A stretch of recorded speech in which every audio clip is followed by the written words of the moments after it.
On the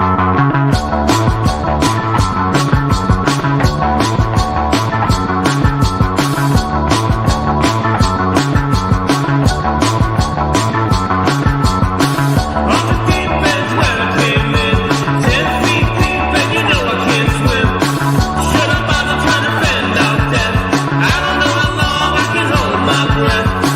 Useless under any circumstance. I can let you down if you give me half a chance. I've been living in spite of myself. What is up, Willie? How are you? I am up. I'm doing good. Yep. Last Friday before the last Friday of our show, we'll be starting on Tuesday in a few days from now. Yep, it is definitely our last Friday show. Woo! Yeah. So I'm excited. I love the show, but it has to be done on a different day. Yep. Yeah. I'm kind of enjoying it. I get my Fridays back, so that's cool. Yeah, we're helping each other out. That's So, right. That's yeah. right. So how's been your week? What you up to? I've been lots of gaming, hanging out, streaming some of my games. Got a few new games that I've been getting into and playing and stuff. So been doing a lot of that, having fun. I got like this animator thing where you can like calibrate your face and it puts you on this animated character that talks when you talk and stuff. So I played this week as a pot leaf and I was a weed shop owner. So that's been fun. Okay. What game do you think I would be interested in if I were to start gaming? I have no idea. It depends Oh, on what kind of games you've already played and you like. and what will you recommend? Maybe that's probably a better question. Okay, so do you play games normally or no?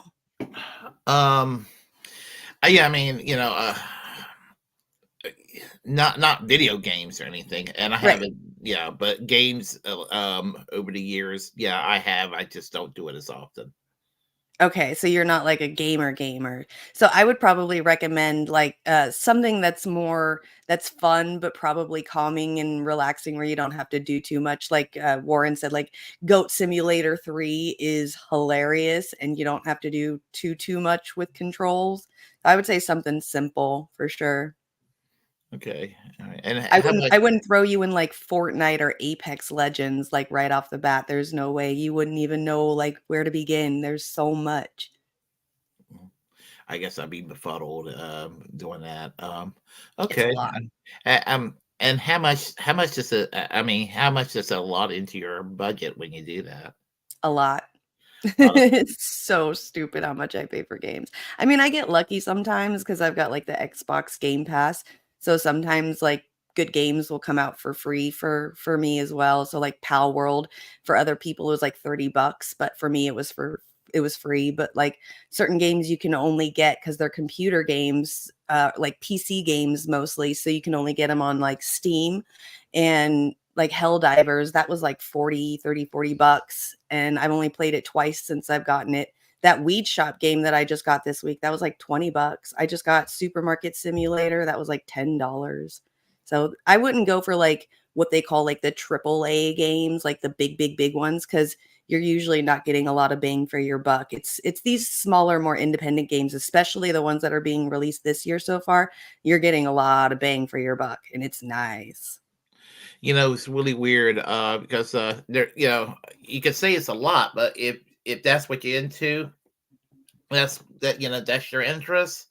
You can make a justification for it, and while it might be perceived as a lot for others, other people, I mean, what is if that's what you're into, I mean, I don't Yep. think there's any great sin in that or what have you, because prior to DVDs and CDs are becoming a thing of the past, I would collect those things all the time, watching whatever movie or listening to whatever music. It saved me a lot of money, believe it or not, but I found a way to spend it on something else.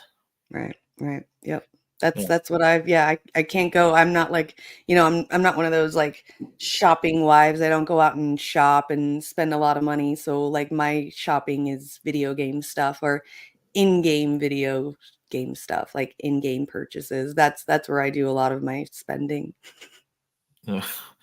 Well, yeah, funny story. I was about a decade ago speaking of shopping. Somebody very close to me made fun of me because I was having a bad day at work and I was invited over to dinner and I couldn't show up for dinner. I was so angry. I said I was so angry. I just went out shopping somewhere. Oh no. And he kidded me about that way it came out. I was like, no, no, I didn't mean it that way. Uh, Hell yeah, uh, that's the best thing when you're angry. I needed to get my mind off. I just got out of the apartment and just drove to town just to get my mind off of things. Hell yeah, that's exactly what to do. Yeah. Always getting new things kind of makes you feel a little bit better. So I don't know if I bought anything that I went out. I like decided to fixing go yourself. out shopping, and I know I did a lot of browsing. I don't remember if I bought anything one way or the other that day. Just needed to get your mind off of things. Yeah. Yeah. Distraction. So That's what video games are too. They're great distractions. Sometimes like when Nikki Haley dropped out of the race this week, I was playing video games. I didn't even realize till later on that night. I'm like, you got to be joking me. Really? She what? she dropped Yep. out. Yeah, it's such a good distraction from the world. Like you don't even know what's fucking happening. Yeah, and she's yesterday's news. I mean, she was probably it was hard to decide who was worse between her and DeSantis. But question: Doctor Who video games. Are there any Doctor Who video games? There are not that I know of, but there is a Harry Potter video game. It's pretty cool. Okay. Yeah. I I don't figured think that there there is would any. be. I figured there'd be a Doctor Who. That I just kind of figured it would be, but I mean, if there is, it would be like independent indie made or something like that, and it's not like some big game or anything. No. If there was anything, which I doubt there even is in that section too, would be like the Lego games. They might have like a Harry Potter, or I mean a Doctor Who theme in there because the Lego games they like to do a lot of different stuff. Like they've done all of the Harry Potter book Legos, so Lego games. okay. Those Um, are fun. Those are cute. They're like little puzzle action fighting games. I remember definitely playing with Legos as a little kid. You might like the game then because you have to like build things in the game to get to the next area, like to open up to get to the next area, and you can battle, like they even have a Star Wars one in there too, Lego. They have all different kinds of Lego. Indiana Jones. Lego games made a bunch of different ones. I may have to look in those little hobby shops to see what they have. I thought about picking up something as simple as electric trains again Oh from shit. childhood. So, yeah, and if I was independently wealthy, I would do what Gomez Adams did on the Adams Family, have a room for electric trains. I just would not have them crashing into each other, though. I don't know Right. if you remember that from the TV show. Yes, absolutely. I remember that. Yeah. That's so funny. You want to do like a whole train setup? That's so cool. Yeah. Yeah, well, there's a museum in Wilmington, which is about 2 hours from where I live, and a model train museum, and every time I go there, it's like I want to pick up that hobby again. It is there's not an electric train model train museum that's more impressive than I'm sure there are more impressive museums, but that museum in particular it takes my breath away. So Mhm. Cool. yeah. I've never gotten into those, but I mean, I've seen them around and they are pretty. So, because I live in Yeah. like an antique kind of town, everything's antique stores and shit. So, So yeah, actually, the town I live at, just down the street, what used to be the main area of town where all the department stores and everything were in the 1950s. Everybody just closed up and everything, and an antique store just started just littering the whole main street block over there downtown, which is about a mile from my doorstep here. oh wow, that's Yeah. crazy. And historically, I live on the same street. There, it's the only mansion in the street. And the man that invented Vicks Vapor Rub, his home is on the same street. Oh shit, Yeah, that's crazy. yeah. A little bit of trivia there. So Interesting. yeah. So So I guess with no further ado, we probably should say hello to everyone here. Yes, definitely. I see Hirsch over there on my Twitch. Thanks for holding it down. Hi, Hirsch. Rick, good Hey, to see Rick. you again. Jamar Jabari's here. Warren is here. Yep. Let's Ed see. is here. Daniel Berry Sports Highlights. Miguel. Mr. H. Yep. Yep. Anybody else? I'm looking. Anybody that's lurking, hello. Exactly. They will come when they see they will arrive. So That's right. You build it, they will come. Yep. So I guess maybe we should get with. Oh, by the way, Happy International Women's Day. Is it International Women's Day? I just looked right here on the bottom part of the screen. I saw March 8th. I was like, wait a minute. That's International Women's Day. Happy International Women's Day.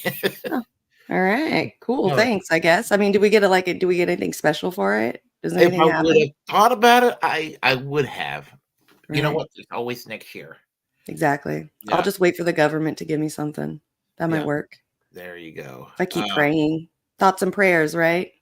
Yeah. Oh, and good vibes. Right. Shout out to all my bitches and hoes. Okay. We'll start with yours. Okay. Which we were actually just talking about a couple of minutes ago about Nikki Haley dropping out. Yep. It's from Breaking Points, and the whole gang over there decided to talk about it. So Ryan Grimm, I forgot the name of the lady from the Federalist, Crystal, and I can never pronounce his name. Sagar. Yeah, Sagar. Yeah. Something like that. Yeah. Yeah. All right. All right. Good morning and welcome to Counterpoints. We got a big Super Tuesday show. We're going to be joined by some hotshot. You can translate. Breakingpoints.com. Go there now. Breakingpoints.com. Let's bring those hot new YouTubers in. Sagar and Crystal, thank you so much for joining us for Super Tuesday show. Thank you for having us. Thanks, guys. I can't tell you how nice it is not to have to set up the show myself. This is great. Yeah, I can't tell you how nice it is not to have someone shouting good morning at an ungodly decibel level. No, come on. That's their favorite part. By the way, for the record, 10 p.m. also way past my bedtime. I'm just not as much of a wimp about it as Sagar is. Okay, you guys are morning people. Big strategic change in Ukraine policy is on the horizon. The other cartoon villain, Kirsten Sinema, also leaving. Like, the world desperately needed some good news, and both of these women gave us some of that, so we really appreciate that.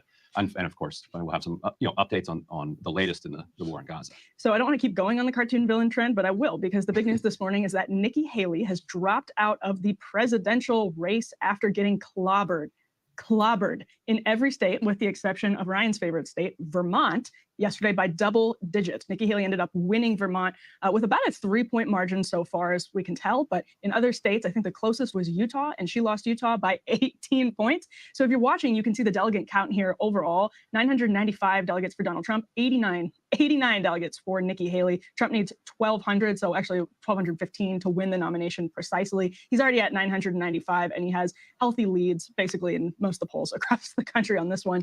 I'll start with you, Sagar. Reaction to your favorite, your personal hero, Nikki Haley, dropping out of the race. And I'll say she had a lot of money. She was dropping some money. Some donors were dropping her, but she could have kept going. So just your thoughts on her dropping out. I mean, it's just about the credible case. It's been a long time coming now for Nikki Haley dropping out. I guess it is a tough day for the brown ceiling here of Indian American GOP politicians who are running out. But overall, I think whenever we look at her candidacy, we are seeing a couple of things. I will give her at least some credit, as loath as I am. She did win, 20, 30% of the vote in a lot of the primaries that happened last night. She certainly did get the DC primary, I guess, and she proved her constituency. And I think some of the themes that we'll be talking about today have less to do with the Nikki Haley candidacy than what that type of voter who even craves something like that, what are they going to do in November? So I think that's the big question on the Republican side. And I think the theme of today's show is that both of these candidates have critical parts of their coalition where there are big question marks as to what they're actually going to do whenever it does come to the general election. Crystal, on that note, we can put A2 up on the screen. This is the margin in Vermont, so everyone can see exactly how well Nikki Haley did in Vermont. So she prevents Trump from getting that 50-state sweep, just barely. But Crystal, it is true. Sagar is absolutely right that Nikki Haley came away in some of these states. She spent a lot of money, outspent a lot of her competition along the way, but she did come around 30 to 40% in some of these contests, even in swing states, critical states like a South Carolina, something to that effect. So whether or not she endorses Trump is a huge question. What do you expect to see from Nikki Haley on that front? Well, let me say, first of all, that I do want to give credit where credit is due. At the beginning of this contest, if you had told me Nikki Haley would be the last person standing with Trump, if you told me she was going to win a single state in the country, I would have said not a chance. So in a sense, I do think she was sort of vindicated. But her decision to stay in this long was kind of vindicated by the fact that she did win a state. She did perform reasonably well in some of these other states that went on Super Tuesday. It makes the overall performance a little bit less embarrassing, a little bit less humiliating. Prove the point that there is some constituency for her. We know that is not a majority constituency in the Republican Party. It's largely like highly educated people who kind of like Joe Biden and are, very possibly going to vote for him in the fall. But she demonstrated there was something there in terms of her pitch. And so she did outperform what I expected of her for whatever that is worth.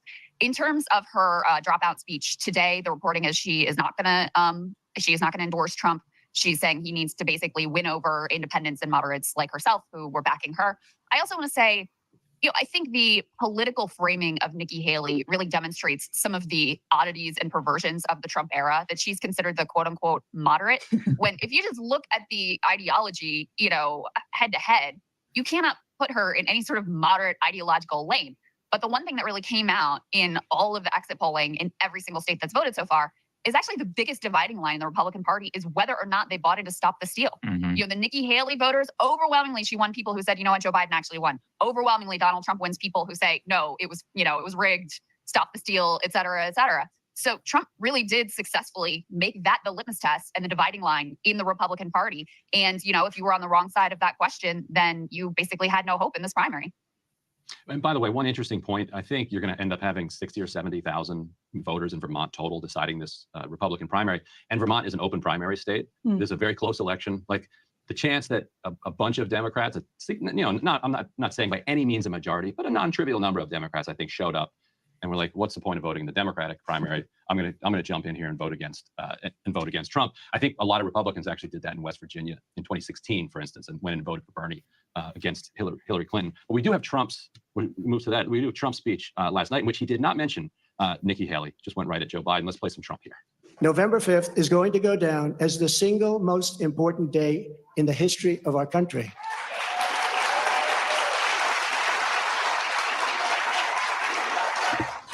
Did you want me to stop it right there? Yeah, I think Okay. they didn't really talk much, in my view, other than that. So, do you have any thoughts about that, or?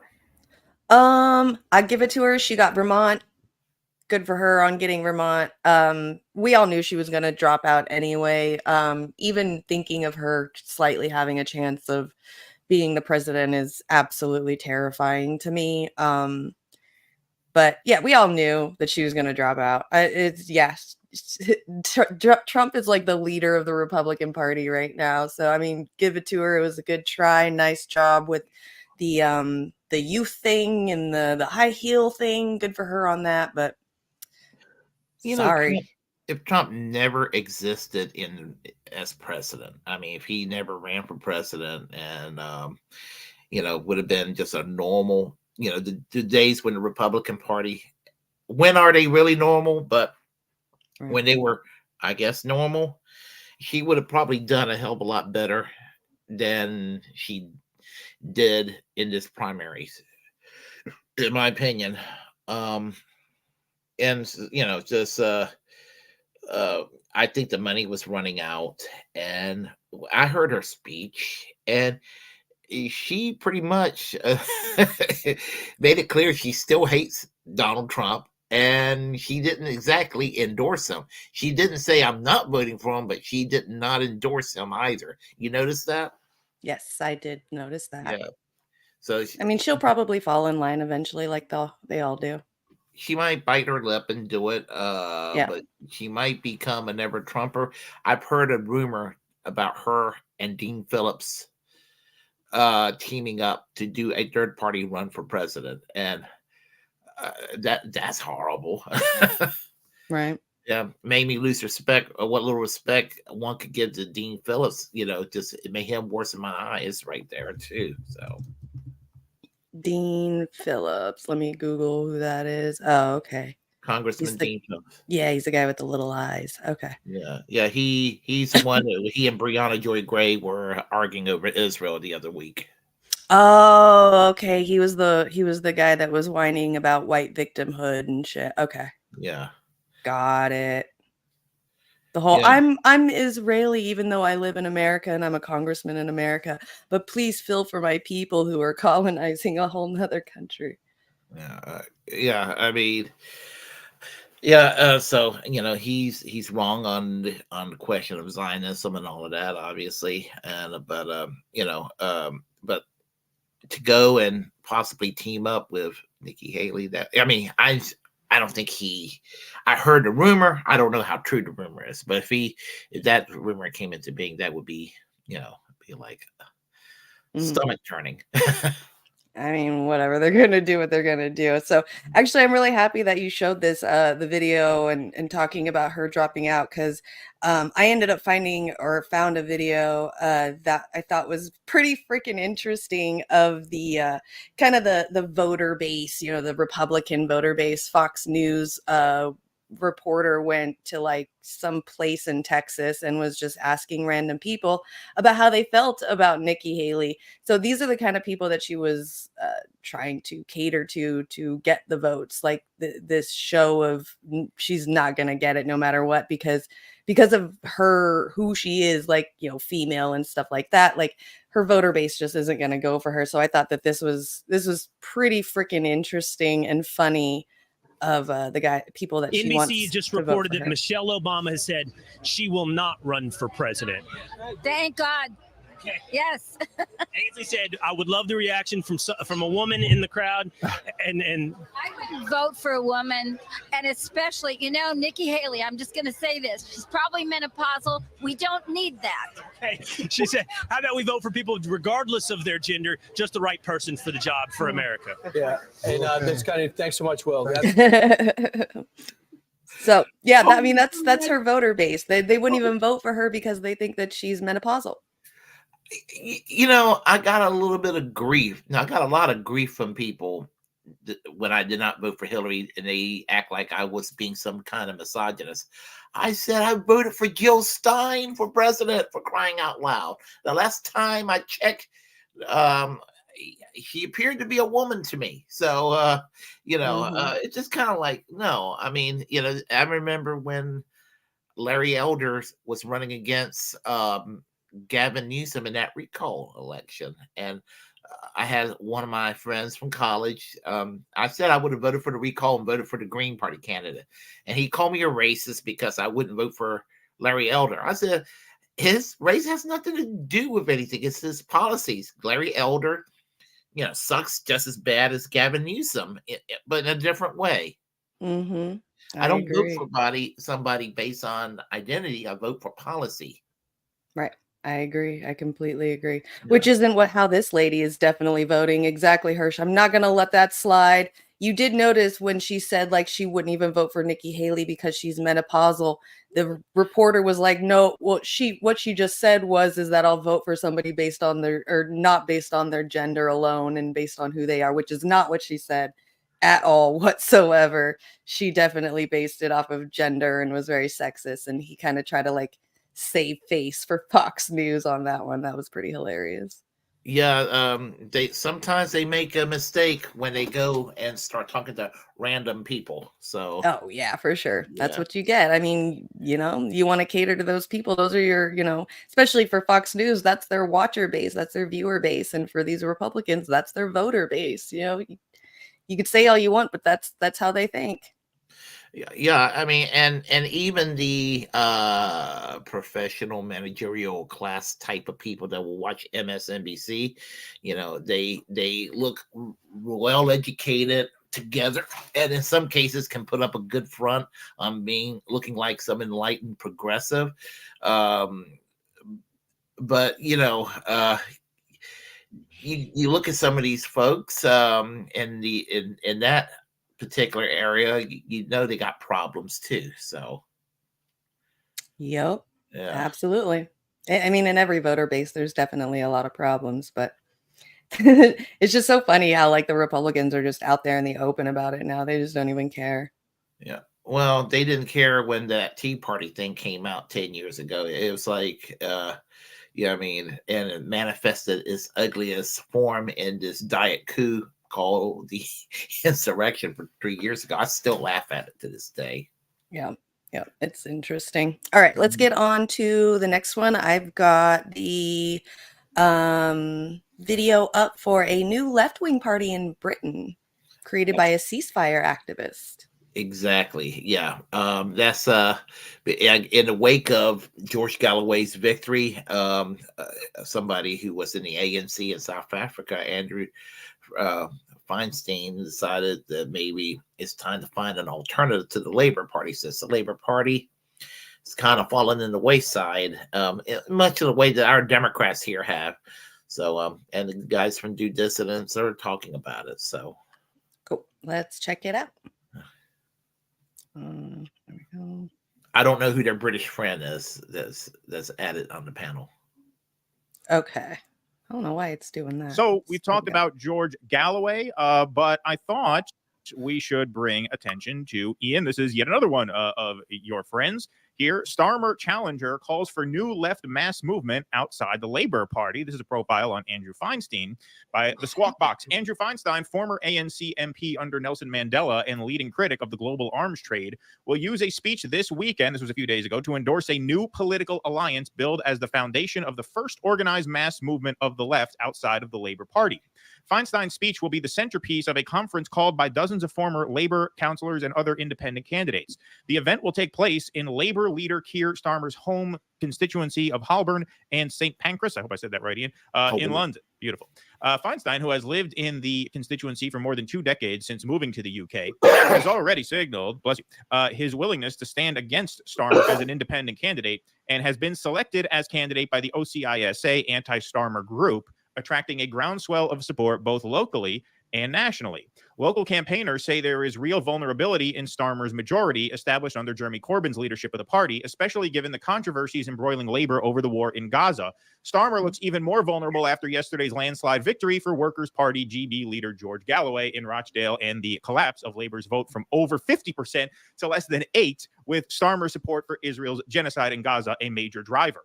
The new movement, dubbed Collective, has been established following months of deliberation amongst grassroots campaign groups and prospective independent candidates for both council and parliamentary elections. Though it is not establishing a new party in time to contest this year's election, it intends to do so once it has grown a mass membership base. Feinstein said it's not just Labour Party members who are the victims of Starmer's entirely fictitious campaign for leadership of the party. The people of Holborn and St. Pancras also elected him twice on a socialist platform under the leadership of Jeremy Corbyn. Having lived in the constituency for over 20 years, I've been overwhelmed by the support and strength of feeling amongst local communities and across the country who are crying out for a response to the deeply corrupt, anti-democratic, and out-of-touch Labour Party under Starmer. Under his leadership, the party has now completely abandoned working people and marginalized communities in an escalating effort to out-Tory the Tories. Where does that critique sound familiar? Everybody here in America, have we said the same thing about the Democratic Party in recent years? Sounds awfully similar. But this election must do more than just provide an alternative to the pro-genocide, pro-austerity Sunak-Starmer circus. It must also mark the beginnings of a new mass movement of working people that can challenge the Westminster bubble once and for all. That's why I'm proud to be joining Collective, which is uniting sections of the left and will eventually transform into a new political party backed by an organized and democratic movement. Here's a little more of what Andrew Feinstein is about. Here's Andrew speaking to an interviewer at a Free Gaza protest. This is great stuff here. Let's take a look. Hello, who are you right here? So my name is Andrew Feinstein. I'm a former ANC Member of Parliament from South Africa. I now live in the UK, where I investigate and research the global arms trade and militarism and its impact on the world. I'm here because, as my former boss Nelson Mandela said, Palestine is the moral issue of our time. And the reality is that Britain is not just complicit in the genocide taking place in Gaza because our government and even our opposition refuse to call for a ceasefire. We are complicit because we are selling Israel the weapons that are being used to slaughter Palestinians. Now, why do I, as a Jew, as the son of a Holocaust survivor, as someone who has lectured on genocide prevention at Auschwitz, where dozens of my mother's family were murdered, why am I so critical of Israel and what is happening in Palestine? Because as Nelson Mandela and my friend and political mentor, Archbishop Desmond Tutu, said repeatedly, Israel is an apartheid state. And if anybody knows what an apartheid state is, it is Nelson Mandela and Desmond Tutu. In fact, they said Israel's apartheid is more brutal and more devastating than South Africa's was. And the reason for that is very simple. South Africa needed the cheap black labor force to run our economy. Israel doesn't need Palestinians as a workforce. And that is why they're slaughtering tens of thousands of innocent civilians, claiming it to be in the interests of self-defense. It is no such thing. So please, please, never forget what Nelson Mandela said. Our freedom is incomplete without the freedom of the Palestinian people. He seems cool. He's fantastic. Ian, He's what do you fantastic. know about Andrew Feinstein and this new movement he's trying to build? Yeah, he's fantastic. So, I mean, Yeah, can I just say really quick, where the fuck did this guy come from? He just like dropped out of the sky. You talking about the gentleman in the bottom? No, the guy in the video, like, oh, where has this guy been this whole time? Like, he's worked under Mandela, and he's not. Yeah, I just first found out about him from this video myself. Andrew Feinstein, yes. Yeah, I've never heard of this guy, and he's like, wow, what a. Like, I'm waiting for like something around the corner or someone around the corner to be like, oh, he did this wrong. So I could just be like, okay, there it is, waiting for the ball to drop. But so far, wow, this guy, like, holy crap, how perfect is he? Yeah, and he wants to see a political formation in the UK that's an alternative to Labour. And there's always been pockets of it, but a lot of them would just morph right back into Labour. Right. There was a big split in the early 2000s with the Socialist Alliance. And a lot of them went back into the Labour Party eventually, and a lot of them now they're trying to make another attempt and all of that. So I'm hoping that with his help and George Galloway's victory and just what they did to Jeremy Corbyn, I'm hoping that maybe since they're going back to the days of Tony Blair, that they get to learn a lesson. And it's time for a new political party in the UK. Right. Same with the US. Shit. Yeah. They're still a little bit better than the United States in the way that they elect their people, because it's a 2.5 party system, but they're littered with just a couple of dots of individuals from this constituency or that constituency from a different political party. I think there's probably as many as 9 political parties in the British Parliament. Right. Yep. They're definitely doing better than us. Shit. Yeah. All right. So I would love to see. I would love to see here. Anyway. Oh, I would just say I would love to, at least at a minimum, see something like that here. Yeah. Same. I agree. Labour, as its name implies, set up to represent working people. It no longer does that. There's a cigarette paper. I mean, George Galloway says that Labour and the Conservatives are both chiefs of the same backside, or are sometimes, he says. There's a cigarette paper between them in terms of policy and stuff. On all the important stuff, supplying weapons to kill women and children, absolutely for it. So he wants to represent real people. He's that kind of person. And obviously people are asking him because he is a leader. He's a natural leader. He's a very nice man. And if you follow him on social media, his posts are always very moderate, sensible, and you can see by the way that he articulated the message there, on message, just on point. All right, shouting and screaming. All right, so 2 questions. Okay, so particularly looking at Galloway's victory, which again, the 2 parties have such a lock on elections here. That kind of a result from an independent is just absolutely inconceivable in the United States. Correct. The whole thing is just rigged. However, when you look at what he's saying, he's almost painting a picture of a 2-party duopoly similar to what we have here. So why does he feel that way? Because that's how it is. There isn't really any representation for working people. You just have to choose one of the 2 parties and hope they do something for you. But in reality, that's just not going to happen. But it seems like you have more space to challenge that, certainly, than we do here. Okay, well, I'm not sure how it works there, but here, I mean, here you have no chance. George Here, Galloway would Jill be Stein impossible. and Cornel West sharing 2% of the vote. I mean, that's what we got here. Right. Yeah. Would Jimmy Dore stand? What's that? Would Jimmy Dore stand? Would he stand where? Well, would he create a party, the People's Party? I mean, I as a friend of Jimmy's, I wouldn't wish that on him, but No, he doesn't have any interest. Look, in that. RFK, who's part of a tradition of American royalty as an Absolutely. independent, is polling at 8%, right? So it's like here, there's no oxygen at all. Now, I take your point. I mean, it's this part of why Galloway's victory was as shocking as it was, is because it's unlikely, right? It doesn't happen that often. So maybe that's what you're getting at. But to Russell's point, there does seem to be more space there than there is here, because here that could literally, I mean, that could never happen. I mean, happen. Jesse Ventura winning the governor of Minnesota, that's like once every 30 years that happens here, right? Yeah, no. So not really understanding how it works in the States, but taking on board what you said. Yeah, no, there are opportunities, and as George said, that they will field more people in various areas as the opportunities come up. What George needs to do, because his time as an MP now is only very short. Right. Because there's going to be the only reason they had a by-election there was because the current MP passed away, so they called it a so local. it's like what we call a special election. Yes, they called it a local election. And then there's going to be a general election later this year at some point. So he's going to be an MP and stand until that point. So he really, really needs to sort of, which he will. He'll roll up his sleeves and he'll do as much as he can to influence the local electorate to say, look, in the short period of time that I've been here, this is what we're doing for you as a party. These are the changes we're making, so that he gets re-elected at the next election.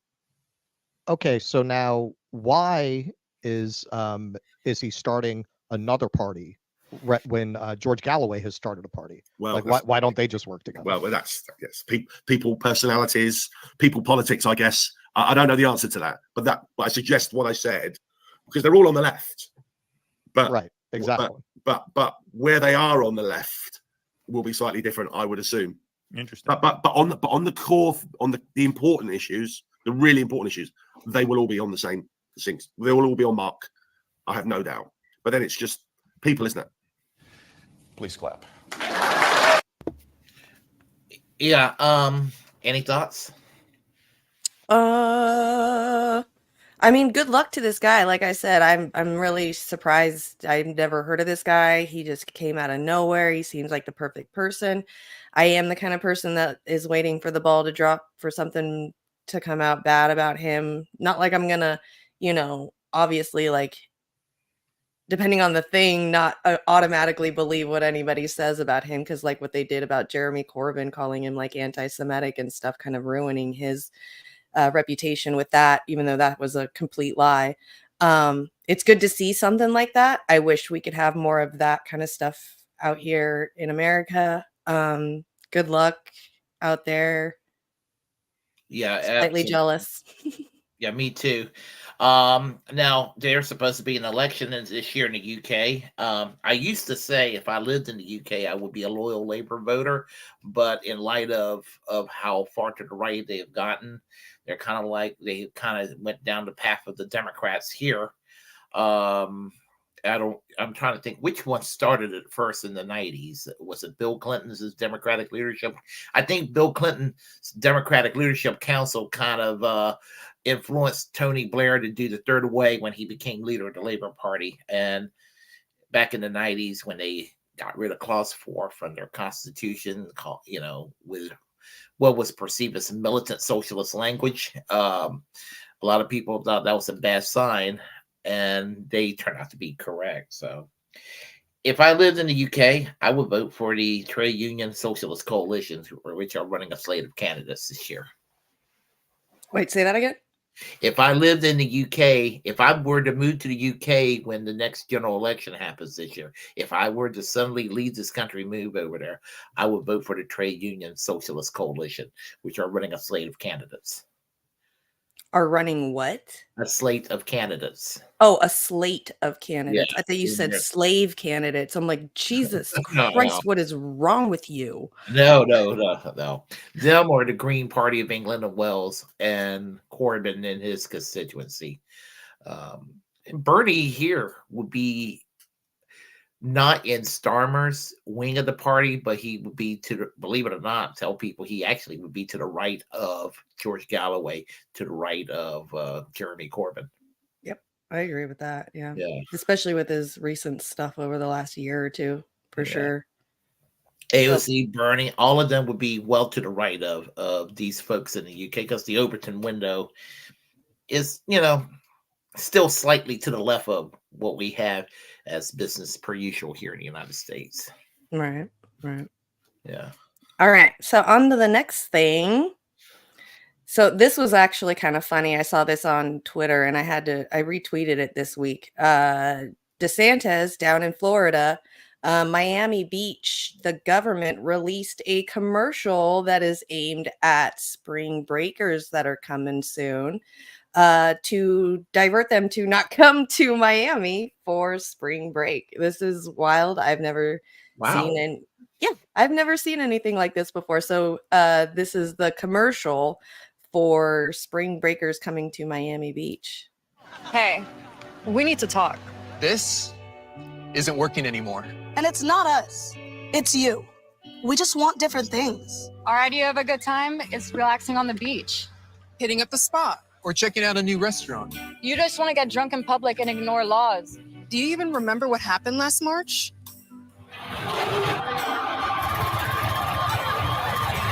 That was our breaking point, so we're breaking up with you. And don't try to apologize and come crawling back. This isn't safe, so we're done. And just so you know, we're serious. This March, you can expect things like curfews, bag checks, and restricted beach access, DUI checkpoints, $100 parking, and strong police enforcement for drug possession and violence. Whatever it takes, because it's time to move on. Maybe we can talk when you're done with your spring break phase, but until then, Freaking hilarious shit. While these young kids in these commercials are basically saying, "Get off of my lawn!" Yep. I'm wondering how much money they're gonna lose this month They due deserve to that. They deserve it.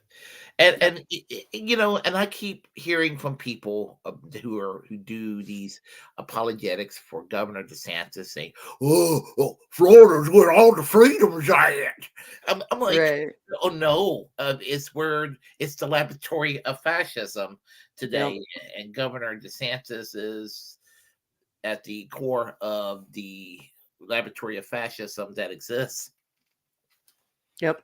It's so funny to me because like that's where a lot of towns and cities and stuff get their money is like tourism, and that's where a lot of businesses get their money is the tourism. Like who came up with this idea to say that, and what are all the business owners out in Miami right now thinking, like especially the rich ones like the hotel owners and the Airbnb guys and stuff, like what are they saying right now? What is happening? I've never seen anything like this of "don't come here," like a Kamala Harris speech for Florida. I actually kind of have on a very local level.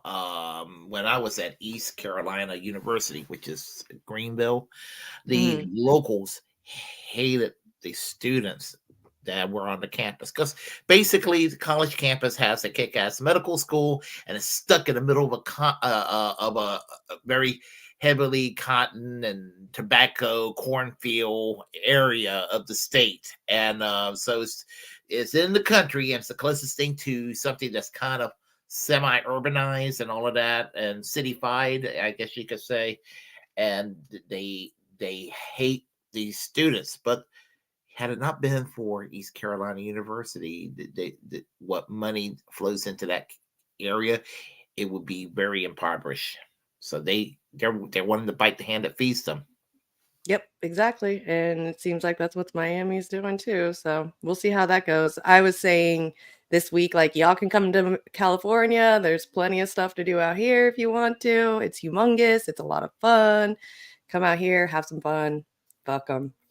Don't even give them their money, like your money. Florida's not even worth it. Like, just go somewhere else. Shit, that's so funny. It was so funny reading the comments too, because there was a lot of back and forth. Like, there was some people that were agreeing, saying that they didn't want any more tourists, and then there was other people saying that this new thing is stupid. It's what a dumb ad. But then there was like one comment that really got me laughing my ass off. It was so funny. It said, I'll see y'all there. So like they're gonna go anyway. It doesn't even matter. Like, don't tell them not to come. They're gonna come anyway. Fuck it.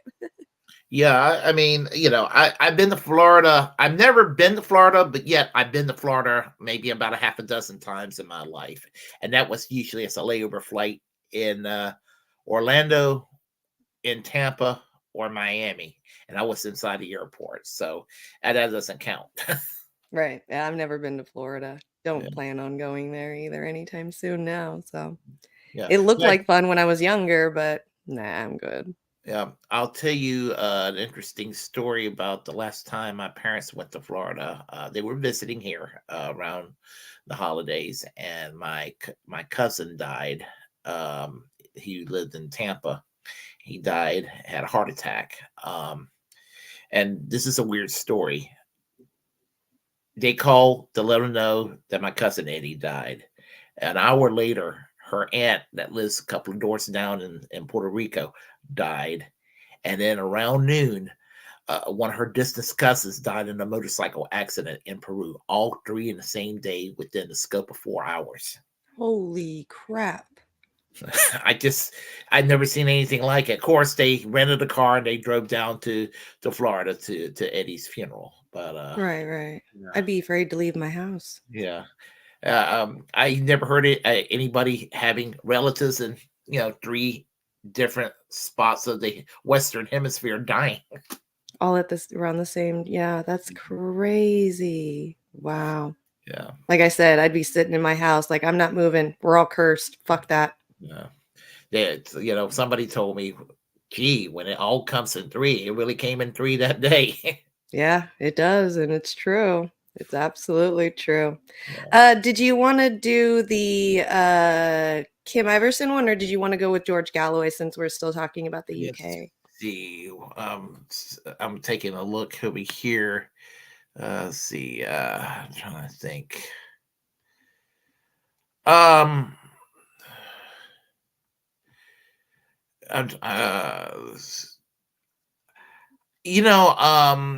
We, since my video's gotten kind of viral, I don't know if would it be? I'm trying to think. We're still kind of talking about Florida too, so I think we could go with the Kim Iverson one. Okay, DWS it is.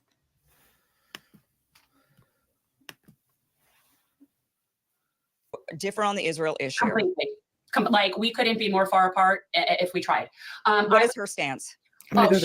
She is Zionist to the core. She is a Zionist to the core. Whether or not it's ideological or APAC induced, I don't know. And to be honest, I really don't care why. But I can probably surmise that she and I were raised pretty similarly on that. We're both Ashkenazi Jews raised in the United States, and we were raised, and in general in this country, to be very anti-Arab. We are raised to think that Arabs are lesser, less civilized, dirty, and want to kill us. That is brainwashed into us from a very young age, and it's absurd. And it's taken me the better part of 10 years to deprogram myself. And then once you see it, you can't unsee it. And so now I feel like this might be the hill that I die on. I have a lot of regret. I was used as a tool in ethnic cleansing when I was in Israel. I was there as a teenager. They take groups over there all the time on mass propaganda tours. I was there on a program called Alexander Muss High School in Israel. And we lived there in dorms for 6 weeks, and you study and go visit the places. And all the while is constant Zionist brainwashing and propagandizing. And I've realized that where they were taking us was to places that we weren't supposed to be. And we, of course, thought it was so cool because you're traveling with an armed guard and he's got this big machine gun and we're in high school and oh, how cool, we have our own armed guard. But you really have to wonder who uses human shields when you're sending teenagers somewhere where you think they need an assault rifle to protect them. So clearly we were places we weren't supposed to be. And I also know that they have us planting trees in parts of East Jerusalem. Well, now it might not be that, but that was where we were planting. And now I know what I was doing. And at the time I had no idea what I was doing. So I have a lot of like a personal atonement in my part in ethnic cleansing. But that's why this will be the hill that I now have to die on. And this woman sits there and has our entire Congress sign a resolution that says that anti-Zionism is anti-Semitism, and stood on the steps of our Capitol and actually said that if somebody doesn't support that, they have no soul. Now, personally, I believe that if anybody is an expert on the soul list, it is Debbie Wasserman Schultz. So, kudos to her on knowing that. But the scariest part, Kim, is that other than a handful of people, they all signed that. So in other words, if I walk into Congress with enough money and say 2 + 2 is 5, they'll sign that too. And that has put me over the edge. I will spend every breath I have telling people that Zionism and Judaism are completely different things. In fact, Zionism is anti-Semitic. And as a program has been using the Jews forever. So the Jews, like me and my great-grandmother and all the people in my family that I'm furious on behalf of because they died before knowing the truth, who spent their lives and their money giving to Israel. Like their last dying breath was, Israel, next year in Jerusalem. Like everything was about Israel. And now I know they were all lied to. Yeah. I have levels of rage that I haven't had ever since October 7th. And I am just like, I am done. I am done. And I'm already getting threats and I'm already getting phone calls. And I know AIPAC is going to bring it. Bring it. I am so done with their bullshit. I am sick and tired of people being bullied by AIPAC. What if we had, everybody think about this, what if we had the American-Russian Political Affairs Committee? Yeah. And what if the American-Russian Political Affairs Committee said, we're going to spend $100 million getting rid of incumbents?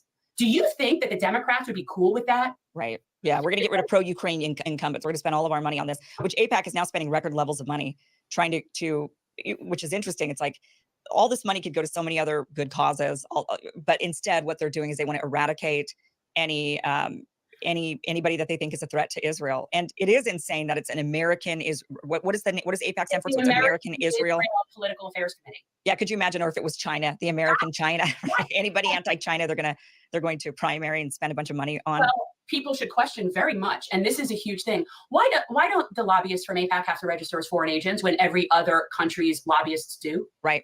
Yeah, especially when it's because they put American in there. So if you put American Israel, it's okay. But it shouldn't be. And actually, the way they really they launder it, because as long as the money is coming from stateside, it technically that's how it works. But yet you're still lobbying on behalf of a foreign government. Right. So to me, the fact that the money comes from this country is irrelevant.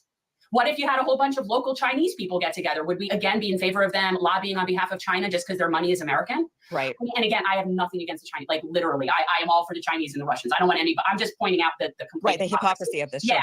I have no aim against the Chinese. Love the Chinese. Yeah, I think that, but I don't want, no matter how I feel about any country in the world, I don't want any foreign lobbying to that level. I think a foreign dignitary, of course, foreign dignitaries can come over and plead with our government about whatever is affecting their countries. But that would be obvious, right? They're obviously the foreign dignitaries that are assigned to come to the United States to plead their case, to try to get lawmakers but not with money. It would have to be with reasons, with arguments, with logic, with whatever else they've got, like, hey, we could do trade deals, like however they want to negotiate. Crazy. Now you're talking crazy because you're bringing reason into the mix. Actually, it's funny because that's my position on all lobbying. Actually, people want to get rid of lobbyists. I actually went to law school to be a lobbyist. I have no problem with lobbyists. It's the actual ultimate form of democracy. Sure, it's the corporate lobbyists and the money that's the problem. And when we don't include nuance, it's a problem. If I'm sitting in Congress and there's some bill that comes up about agriculture, okay. I don't know that. Like, you rely on experts in those fields, and those experts tend to represent the people of that industry, whatever that industry is. We need those voices in Congress. We need lobbyists to inform people what's what. The problem is the money. Yeah. But think about it. Like back in the day, the farmers of the Grange, back in the Midwest, it's like that was their lobbying group because everybody can't go and talk to their congressperson. So you need lobbying. Yeah. And so it bothers me when we try to throw the whole thing out. Oh, lobbyists. I'm like, no. It's the money, right? It's the money, because I went to law school dreaming that I was going to be a lobbyist for like Barry Scheck and the Innocence Project. Like that was my, dream job. But so it would never have been about the money. So I think people need to be very clear. It's gotten very contorted and twisted like everything else we do, but lobbying in and of itself is the ultimate form of democracy. Yeah, it's pleading your case. It's informing and pleading your case. Correct. I agree with you. Whenever people talk about getting rid of lobbying, and maybe even I've said it in that way because right now it's synonymous with the money, right? Correct. So we say, we got to get rid of the lobbies because the lobbies are the money. But really, we do have to separate that out. And it's not lobbying as an act is totally fine. And even organizations going and talking to their congressperson and saying, hey, we're from XYZ, we believe this, and here's our pamphlet. This is what we want to educate you on the truth of what the impact is of XYZ thing, right? That needs to happen because our congresspeople don't know. They get elected and then they don't. There's all a myriad of issues. There's no way that they would know, and they should hear both sides out. Yeah. But that's not what happens. What happens is they just collect whoever can donate to their campaign the most amount of money is the one that they end up siding with, and that's what we've seen with AIPAC, which is and I'm with you on that. Swap out Israel with China. People would go nuts if they swap that out with China. Would be absolutely fierce. But it's okay for whatever reason because it's Israel, and I think that's because Israel has been well ahead of the game on that for decades and decades. I mean, even when Israel started as a country in 1948, that country received more American donation dollars than any other cause ever. I mean, they received a boatload of American money that went over to that foreign country. A lot of that was coming from people like my family who were working class, busting their asses. Like my poppy was a mailman. My grandmother worked in a hair salon. Like working class people that were sending their money for Israel. Okay, so that, and like the people that are now doing it, it's not that. Now it's very much a class divide. There is a huge divide in the Zionism, and it is class. You see the people that are generally standing up for Israel are wealthy. They're the wealthy Jews. What do you consider wealthy? Somebody that doesn't have to work for a living. Okay. Because I know a lot. I mean, I live in a Jewish neighborhood. I live in an Israeli immigrant neighborhood, actually. That's a whole different story. Israelis and Jews is a completely different thing. Well, it's a mixed area, of course, but there are a lot of Israelis where I live, a lot. And but there's also a lot of just Russian Jews or Ukrainian, you know, like Russian Jews live around here, a lot of them as well. And I will say that, I mean, I talk, my neighbors are all Jewish and I talk to them and they are all still pretty pro-Israel and they're not, you know, they have to work. I mean, they're. It's true, but the degree at which they're willing to fight for it, donate to it, and deal like it's like you'll have Jews in that category that they'll still say they stand by Israel, but they're not the ones that are pushing AIPAC. They're not the ones that are really driving the narrative. They're more just like that's just all they know. The people that are really behind this are the real moneyed interests, Jewish and Christian. And again, I very clearly people need to know there are more Christian Zionists in this country than there are Jews in the world. Yeah. So Zionism and Judaism are not the same, not even a little. So it's very frustrating. And my goal is to live in a world post-Zionism. Judaism's been around long before it, and it will be around long after it. Because like I feel very proud to be Jewish. Like that to me is very cool because I know where my people came from and the suffering, and my great-grandparents left Russia with their businesses on fire. So, and so it's like I have. So what is she planning on doing with Debbie Wasserman Schultz? Oh, she's going to run in the Democratic primaries to challenge and try to get the nomination from Debbie Wasserman Schultz. And so she made her announcement, what was it, day before yesterday on generational change. And so, that's how I know of Jen Perlman. And I interviewed her a couple of months ago and everything. And you know, I asked her, at the time she seemed kind of uncommitted, but you know, I guess they decided, she and Peter decided it's good to make another run again. Okay, so who is she running? You said her and who is running again? She's running against Debbie Wasserman. Oh, Debbie Wobber. Okay. Yeah. I Interesting. like to call her Debbie Blabbermouth Schultz. Oh, very nice. Well, that's cool. Good for her. I'm really excited that she's doing that. Yeah, I agree, Cisco. She's clearly leagues better than Debbie Wasserman Schultz, obviously. Yeah, even though she's running as a Democrat, I don't have a problem with primary challenges, and I just hope that she would consider a dirty break. She fundamentally despises Debbie Wasserman Schultz. I mean, she fundamentally, with good reason. I mean, yeah, because Debbie Wasserman Schultz is everything that is wrong with the Democratic Party. I mean, you know, and she played a role in the great fucking over of Bernie Sanders in 2016. Debbie Wasserman Schultz did. So, yes, I agree. Yeah, whatever we may think of Bernie today, he was genuinely, royally fucked over in 2016 and 2020. And I will challenge anybody who tells me otherwise. Yeah, no, I agree. And she definitely had a giant, big part in it. It's good to see her name back in the news of somebody challenging her again and stuff. Because I remember a few years back, there was that one guy in Florida that was trying to run against her. Tim something Canova. Huh? Tim Canova. Yes, Tim Canova. And yeah, there was quite a few people that were working really, really hard to get him elected. I don't remember what happened and why he stopped doing it. And he just kind of disappeared out of nowhere. I totally forgot about her, Debbie Wasserman. I didn't even realize she was still in office. Yeah, that's how she just kind of hid in the background for all these years. Yeah, and the thing about it is, you know, what I also like about Jen Perlman is she pretty much spells it out with, you know, her being Jewish, the question of Zionism, that Zionism is not is not by Judaism. default always linked Yep. with Judaism, Right. and she stated Christian Zionism is actually probably a bigger problem more than anything else, because Christian Zionism is anti-Semitic. Believe it or not, they support Israel, but for the wrong reasons. And when For they the destruction of it, so that way the second coming of God can happen. yeah, and so they want the real estate for themselves, and you know, their sloppy interpretation of the of Christian theology. They think that the Jews are going to die at that point. So, what could be more anti-Semitic than being a Christian Zionist? Right. I know, I completely agree. Yeah. Well, good for her for running against Debbie. I'm here. I can't wait to see it. We'll see how it goes.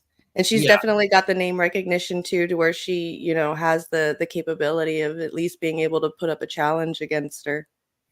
And even as a member of Congress, she more or less promised to do what the squad claimed they were going to do, and she said that she doesn't care if if she's a one-term member of Congress. She's going to be, she promises to be a contentious person in Congress. Well, you know,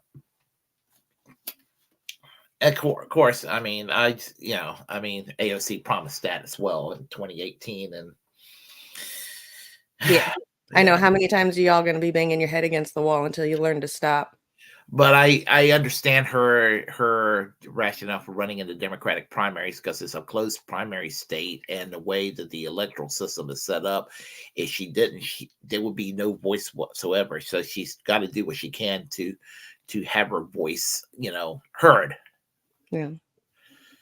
So anyway, I yeah. agree. All right. Speaking of Israel and all of that's still going on to this day, BBC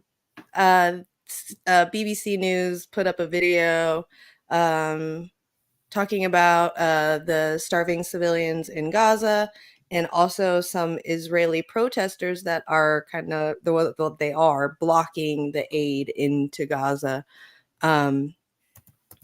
And so I just kind of want to update us on what's happening in the situation at hand over there. Has warned Israel that there are no excuses for not allowing more aid into Gaza. The US military has released more footage tonight of another humanitarian aid drop in Gaza, 60 bundles of food, which they say provide more than 36,000 meals. The United States says a quarter of the population is now close to famine. Yeah, quarter of the population close to famine, only 36,000 meals. I think there's 2 million people that are displaced in that country. It's barely a notch in anything. I even saw a video this week of a boy who traveled miles barefoot to try to get some food from the airdrops. Was too many people, couldn't get any, and got lost on his way back and had to be escorted back home or helped walk back home, miles back barefoot with nothing to eat. Like it's still so bad out there. Yeah, with International correspondent. Go ahead. I was saying, with the children that are suffering and everything. Yeah. I've said this before and I'll say it again, with all and I just mentioned how the evangelicals are in support of Israel, and to the point where these children are suffering when they have no political inclination about anything. I tell these people I don't want to ever hear them lecture me again about being pro-life, because what's being done to those children, poor children over there, that's not being pro-life at all. No, definitely not. They're over here, fighting to the death about embryos and zygotes and shit. But these kids, man. But I mean, that is also typical of them. They're not caring about born kids. They only care about the unborn ones. Yeah, absolutely. So Orla Guerin has sent this report from the Israel-Egypt border, a warning it contains upsetting images. Sometimes war kills slowly and quietly. Hunger attacking the tiniest bodies. The Al Adwa Health Center in Rafah is filling up with malnourished infants, like Ahmed, who has lost half his body weight during the war. Children who survive the bombings may not survive famine. But here in Israel, some blocking a border crossing today, family groups with their babes in arms, determined to stop aid that is desperately needed by families in Gaza. Pathetic. They pushed past border police, as they do twice a week. I love how those citizens can push past police officers and they're not doing anything to them, but a family walking down the street with a bag of food gets shot up or ran over. If they were these ultra orthodox factions of Jews who opposes Zionism, the cops would actually be attacking them. Yeah, exactly. I just love seeing the hypocrisy of the actual soldiers with the treatment of Israelis versus the treatment of Palestinians and what these guys get to do comparatively. Yeah, so it depends on what kind of an Israeli you are. I mean, if you belong to the faction of Judaism that opposes Zionism, or if you're a secular left wing Jewish person who's concerned about human rights, those two groups of people gets attacked just as much as the Palestinians do. Right. Among the protesters, Yael Sabriago, who had to hide from Hamas on October 7th and who has a loved one trapped in Gaza. This is my uncle Lior Rudayev, she says. He's been a hostage for 151 days. He's got a heart condition. He hasn't had any medication for 151 days. Why aren't the hostages getting humanitarian aid? The commander says, I'm opening the border today. Not today, says the protest organizer, Reut Ben Haim.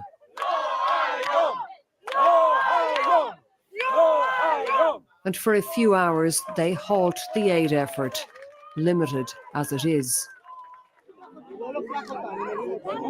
This is turning into a confrontation now. The border police are threatening to drag the protesters away. They've been telling them they have to move, that they can't stay here. But the protesters are determined. They don't want a single aid truck to get through to Gaza. You are a mother with a young baby in your arms. Do you feel any concern for the plight of the mothers and children in Gaza? Because the UN is warning they could starve without more aid. They can get all the aid they want. Release the hostages and they will get all the aid, everything, on condition that the hostages will be released. But the ordinary people of Gaza aren't in a position to release the hostages, and yet you're blocking the aid that could save their lives. I have real sympathy for the civilians in Gaza, but the ones who are hurting them is Hamas. Any truck that goes by will not reach civilians. Back in Rafah. It's so crazy to me. It's like, okay, so if we don't get these few people back, then you guys don't get to live at all. Everybody gets to die. It's the selfishness of it, of the way that they think is absolutely disgusting to me. It's seriously gross.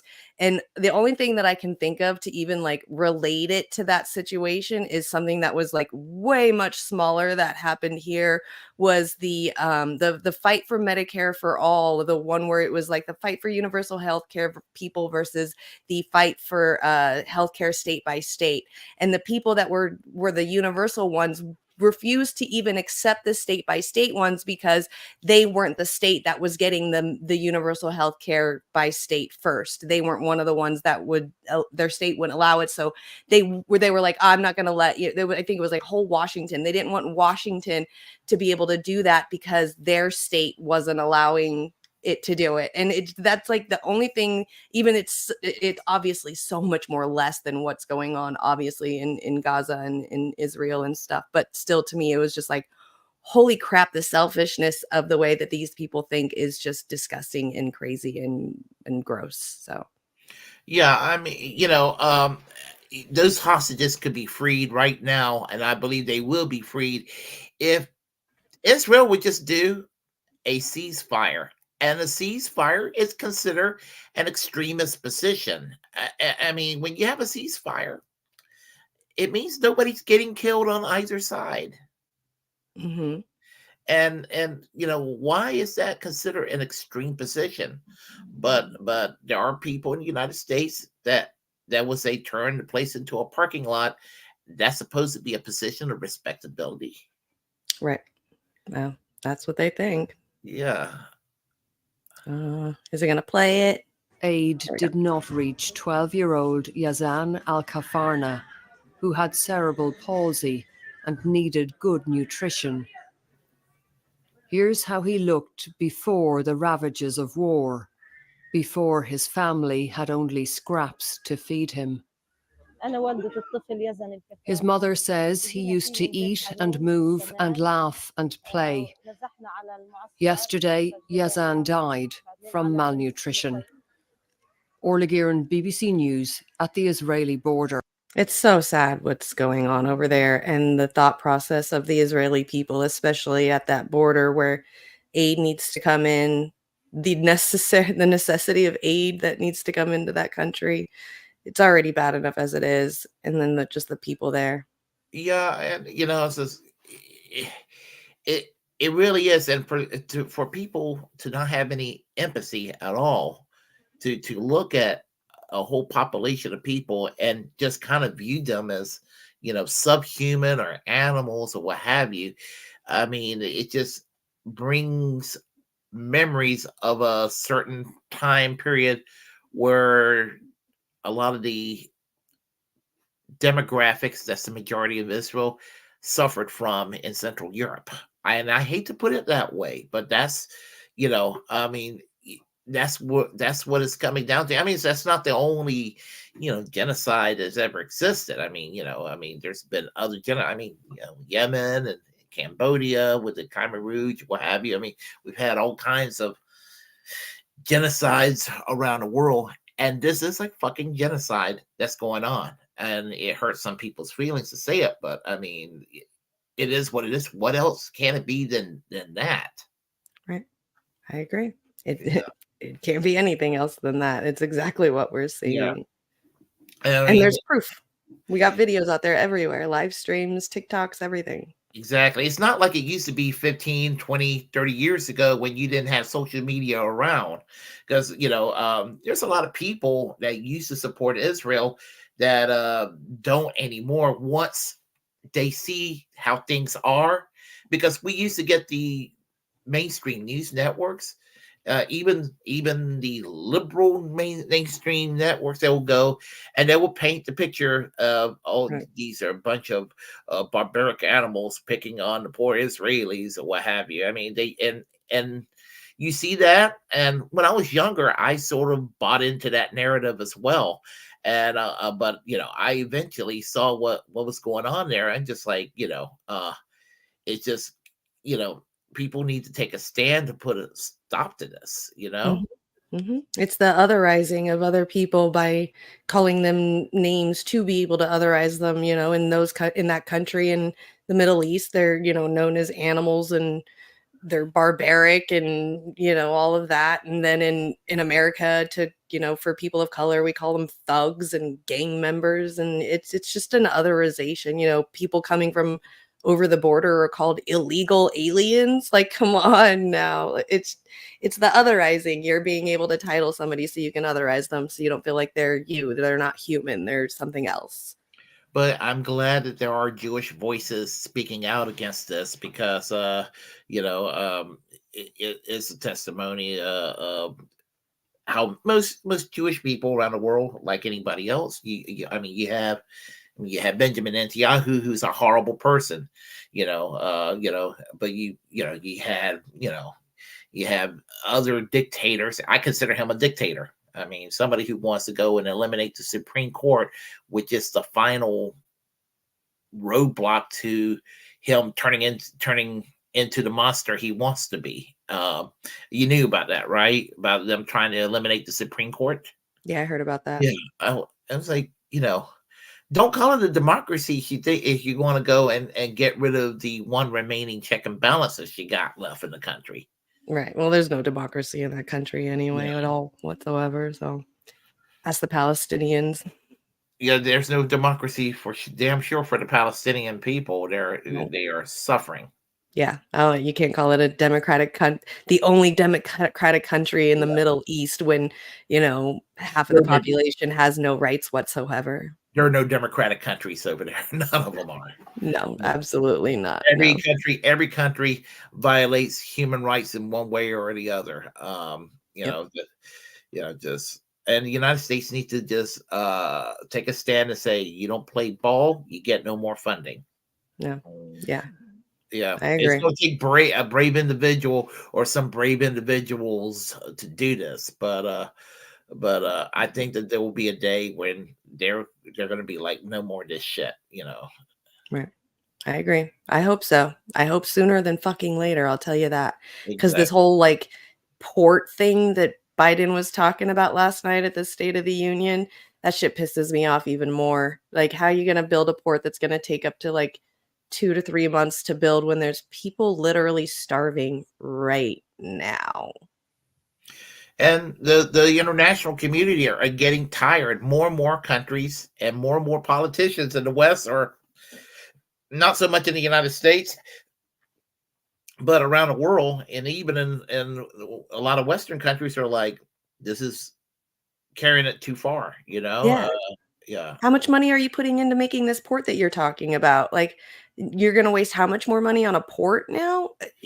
I just feel like they have just way too much money and they just keep throwing it at whatever they want. Anything. Yeah, this is why they half the states in this country drives me absolutely BDS because BDS has been it's an effective tool, and they and so they paint BDS movement as an anti-Semitic movement, and it isn't. And there's no one BDS movement. There's many ways. There are many ways you can go about with BDS, but people are I mean, the fact that half the states, including North Carolina, has an anti-BDS law where you can go to prison for 20 years. So dumb. So dumb. Where is that at? Half the states in the country have an anti-BDS law. Yeah, no, fuck that. How are they even going to know? Yeah, and some states you have to sign a loyalty oath to be a state employee, like in Texas. What the fuck does Texas have to do with Israel? Yeah, no, nothing. Yeah, absolutely. I just don't understand how charging somebody for boycotting something is even possible. I'm sorry, but when I'm grocery shopping, let's say I'm not buying Pepsi any longer because I'm boycotting Israel. How are they going to know that I just not buying Pepsi and switched over to Shasta Cola? How do they criminalize that? They are saying if you're publicly telling people in whatever platforms to boycott, you could get into legal troubles. Oh, okay. Yeah. Well, then the people who don't have that in their state need to go all over the internet and say to do it. That way the people who have that in this state just silently in their head say, okay, and then shop different. And there you go. So we all got to come together, man. Yeah. Yeah. So I hope California isn't one of those states. I'm not sure about California, but I'm not sure. I know some of the flyover states don't have it, and I know that Vermont doesn't have it. But North Carolina, Florida, New York, New Jersey, pretty much the South, and the Eastern Seaboard states do have these laws. Okay. Good to know. Yeah. That sucks. All right. So do you want to do the gray zone one? Yeah. I think, I think we should do that. I say, let's go for it. Let's go for it. All right. I got it. Supporter of the Palestinians.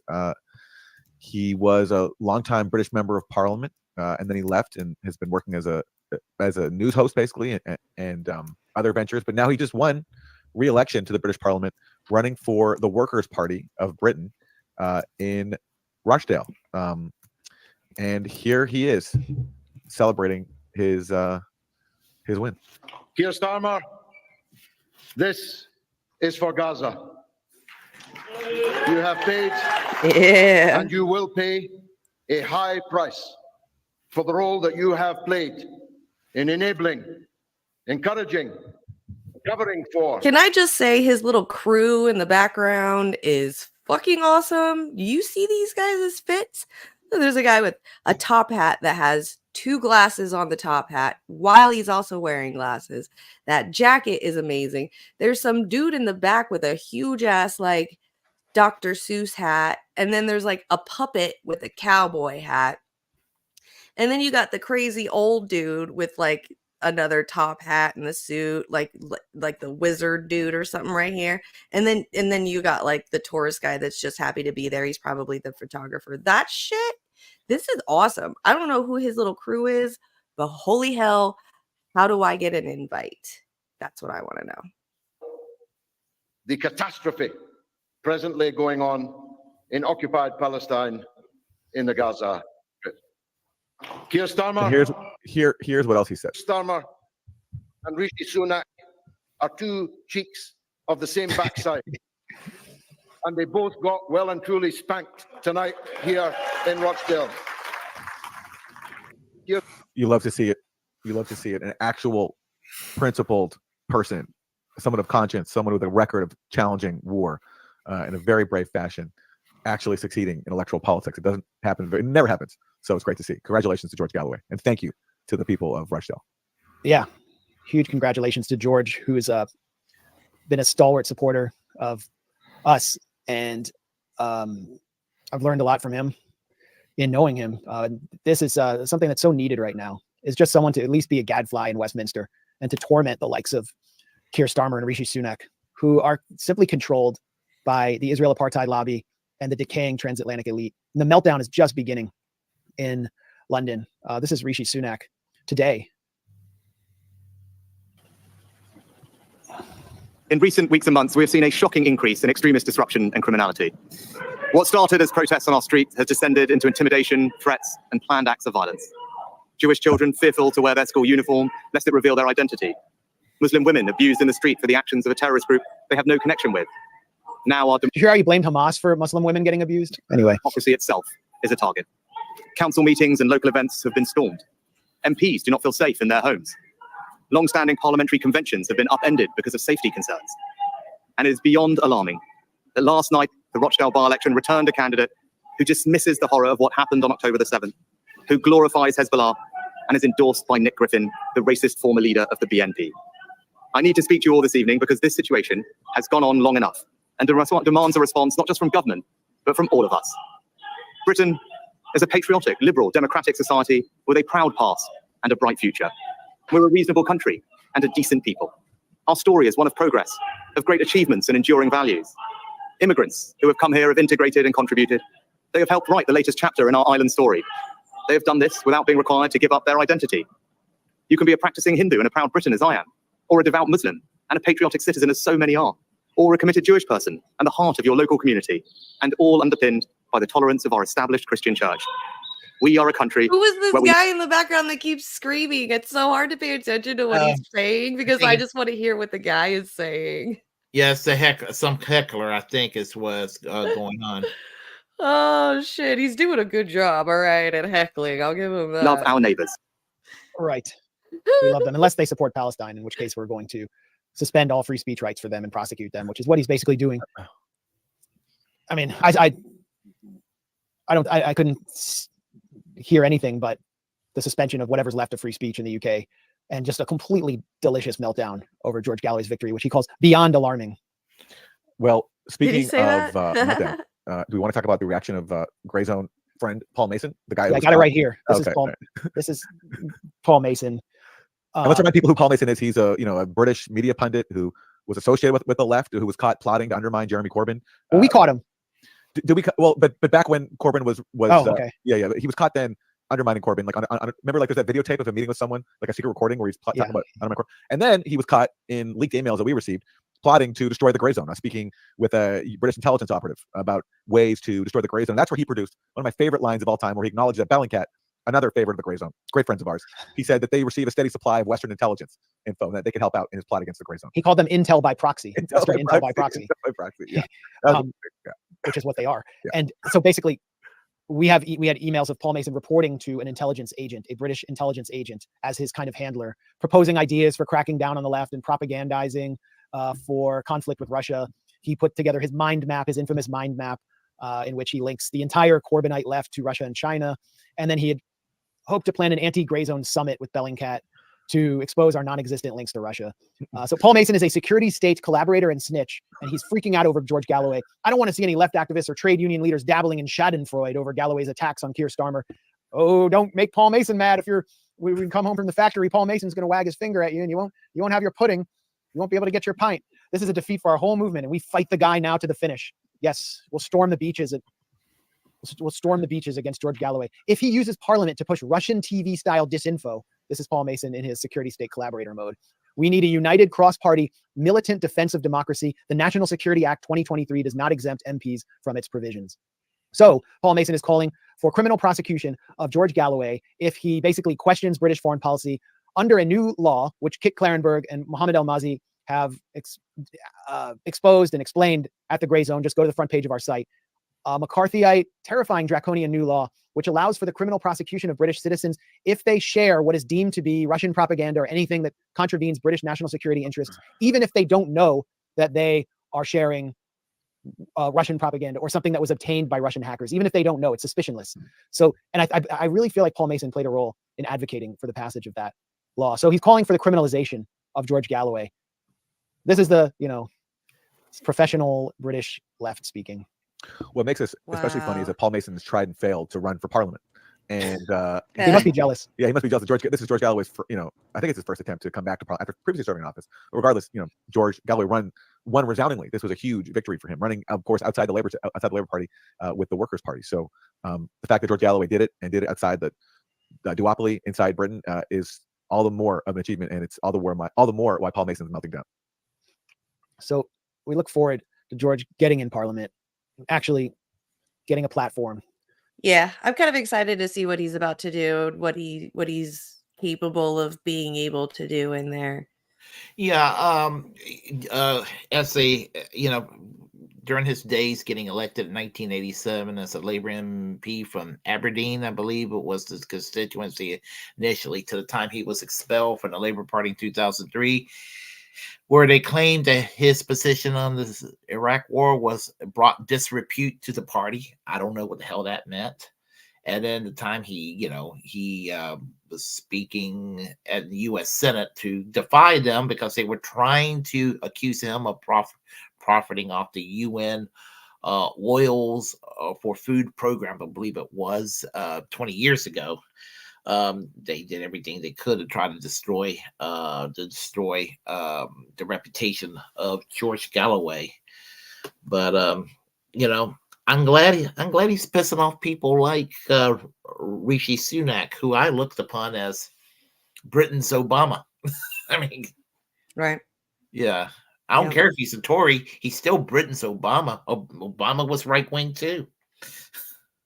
Yep. Yeah. I thought, wasn't Rishi Sunak like the prime minister, or was like supposed to win prime minister? What happened? He's the current prime minister. Okay. Yeah. And I agree with George Galloway. Two cheeks of the same backside. I love that phrase. Yep. Completely. Backside. Completely agree. It's gonna be interesting to see how it goes. I can't wait to see him yelling and stuff in there. So that's gonna be cool. I can't wait.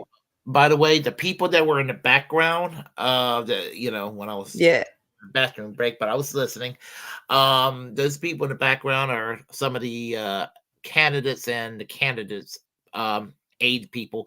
They usually stand in some place, some forum or some place in town when announcing the victory of the candidate that will finally win. So they go to the same place and so they make a speech, and the losing candidates are in the background listening to them make their speech. Oh shit, those were candidates? Some of them were candidates, some of them were aides for the candidates. I hope the puppet was a candidate. You know, That would have been cool. Well, there is a political party called the what's it called? The Monster Raving Loony Party in the UK that will run candidates for office, kind of equivalent to Vermin Supreme here in the United States. Oh, okay. Yeah, I'm here for it. The original shoe on head. I'm here for it. I'm totally here for it. That's who I'm voting for. Yeah, you know, yeah, he's basically a hippie. Vermin. Yeah. Yeah, he's funny. He's super hilarious. Yeah.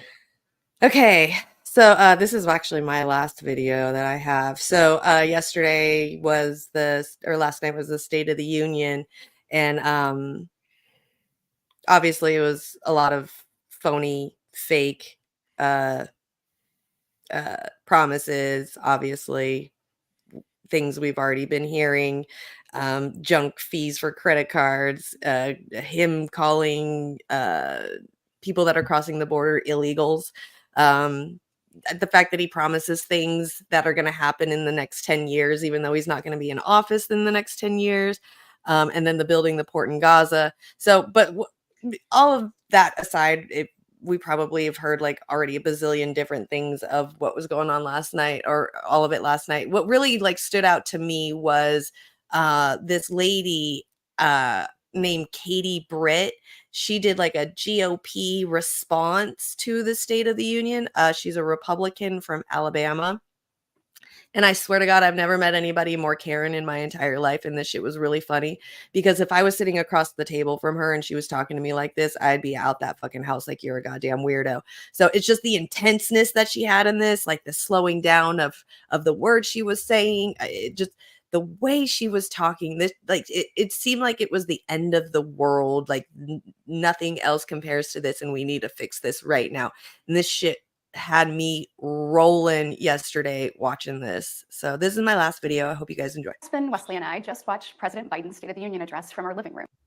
And what we saw was the performance of a permanent politician who has actually been in office for longer than I've been alive. President Biden just doesn't get it. He's out of touch. Right now, the American dream has turned into a nightmare for so many families. From abandoning our allies in his disastrous withdrawal from Afghanistan to desperately pushing another dangerous deal with Iran. President Biden has failed.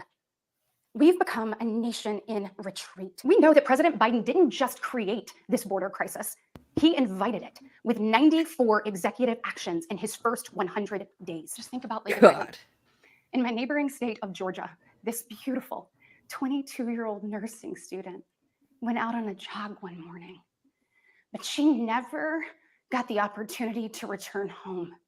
She was brutally murdered by one of the millions of illegal border crossers President Biden chose to release into our homeland. Tonight, President Biden finally said her name, but he refused to take responsibility for his own actions. Mr. President, enough is enough. Innocent Americans are dying, and you only have yourself to blame. Sadly, we know that President Biden's failures don't stop there. The American people are scraping by, while President Biden proudly proclaims that Bidenomics is working. Goodness, y'all, bless his heart. We are the party of hard-working parents and families. We strongly support continued nationwide access to in vitro fertilization. Every generation has been called to do hard things. American greatness rests in the fact that we always answer that call. Never forget, we are steeped in the blood of patriots who overthrew the most powerful empire in the world. We walk in the footsteps of pioneers who tamed the wild. Pioneers who tamed the wild. Tell me that shit's not, you're not getting secondhand embarrassment from that. Please stop. Ah!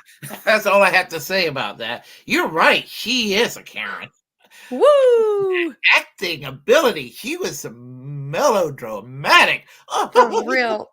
That was Like- going to be my second question is how many years of acting school did she take? Because that was a good performance. Like that's something that like I would see on like a superhero villain kind of movie where she's like, we need to save this planet. Like, whew, she was good. She was good. Somebody needs to give her some acting jobs.